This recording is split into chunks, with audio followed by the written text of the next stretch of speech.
চলতি বছরের এসএসসি ও সমমান পরীক্ষার ফলাফলে দেশের বিভিন্ন শিক্ষা বোর্ডের ৩১২টি প্রতিষ্ঠানের কোনো শিক্ষার্থী পাশ করতে পারেনি।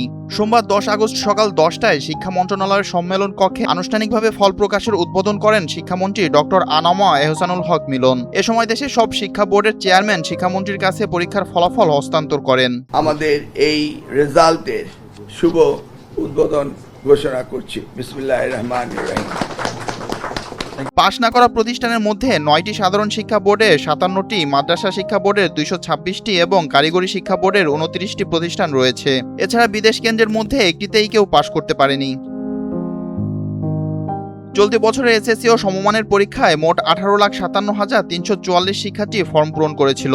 এর মধ্যে সাধারণ ৯টি শিক্ষা বোর্ডের অধীনে এসএসসি পরীক্ষায় ১৪,১৮,৩৯৮ জন, মাদ্রাসা শিক্ষা বোর্ডের অধীনে দাখিল পরীক্ষায় ৩,০৪,২৮৬ জন এবং কারিগরি শিক্ষা বোর্ডের অধীনে এসএসসি ভোকেশনাল পরীক্ষায় ১,৩৪,৬৬০ জন শিক্ষার্থী ছিল।